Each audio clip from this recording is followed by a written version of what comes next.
something that we should look after. And so that's how I ended up being now in news media. And I've enjoyed the journey because I found I can contribute a lot to society being part of it. And that's the main thing, how can I make a difference through this? And that's what I always try to do.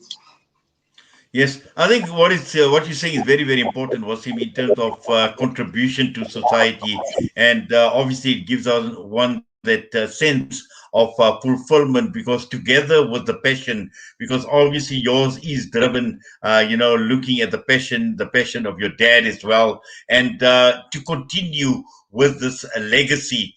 And I think at the end of the day, sometimes we lose sight of what contribution we actually make, and how people actually perceive the publication, how they receive the publication. And we know readers obviously would want to get hold of the Lenasia Time for various reasons. Some want to be kept in touch with community news, others want to see what's on special, the adverts and the like, and obviously that is part and parcel of obviously of community news as well, in terms of commercial benefits and economic benefits for the community, for the consumer, for business people as well.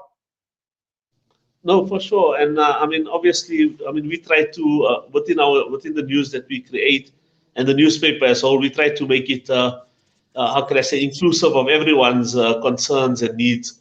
I mean, we put articles that concern everyone all across the spectrum. And of course, I mean, we want the news to reflect the broader community that we have, and it's a diverse community. I mean, Lenasia is quite a diverse community. It's a very united community, but it's a diverse community. Everyone has different interests and different focuses, and so we try to reflect that within a newspaper, and that I think is important as media. You have to make sure that it's inclusive of everyone's concerns and needs when whatever you depict in it. Just looking at challenges as for someone in your position as the editor in chief of the newspaper, what are some of these challenges? Well, I mean, obviously, you've got to be very careful what you print. I mean, you cannot just print in an irresponsible manner. You've always got to make sure that your facts are in order, that your content is authentic, and yeah, and also, I mean, you've got to make sure that you provide a balanced view on all matters. You cannot come across as being biased to any which entity or issue. You've got to make sure that you are as biased, and it's not always easy because sometimes you might not see the full story, and then you therefore would not know all sides to it. And so those are some of the challenges. So to get at all the details is always a challenge, and there are numerous more, some of which I can't think of right now because but it is a very challenging job generally because you have to be responsible in the content that you put out. It has to be accurate and fair and those sort of things. Yes. Now, obviously, this also goes along with the level of reporting and the quality of reporters. Now, just looking at a local level, at a local publication level, in terms of reporters, are they easy to come by? Do we have sufficient reporters that understand truly what communities want and how communities can benefit from a publication like the Lenasia Times?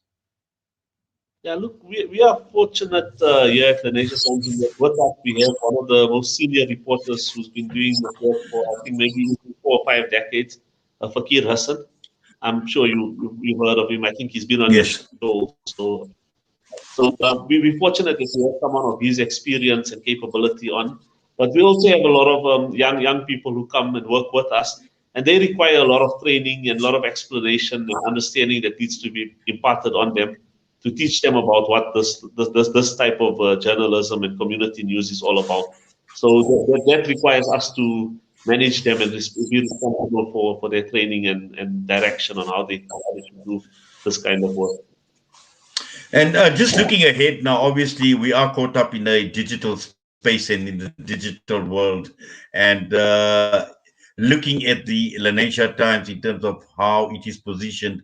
And I know many people obviously would prefer that print. You want to hold that newspaper in your hands, you want to turn the pages You want to read the paper, you want to go through each and every article cover to cover, and that is the traditional newspaper lover, and that is how he wants his newspaper, or she wants a newspaper. But just looking at the digital space, has that impacted in any way whatsoever the Lenasia Times? Not as such. I mean, all we've had to do is basically adapt according to the digital age. And look, we obviously still keep the print copy because that is our trademark. That is what we're about.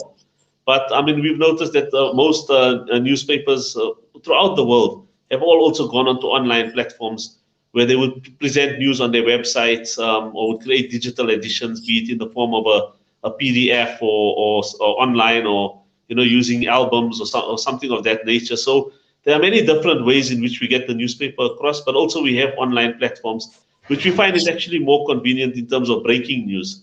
Because often what would happen is with the print newspaper is sometimes an event would happen just at the time you're printing or just after you printed. And then you've got to wait an entire month or an entire 2 weeks or so till you print the next edition. And by then the news has already passed and has become a bit old. So for breaking news, we find that online platforms actually help us as newspapers as well. It gives us an edge to put out the news as soon as it happens, or as soon as possible. Well, Wasim, 45 years and still counting and still going strong, alhamdulillah.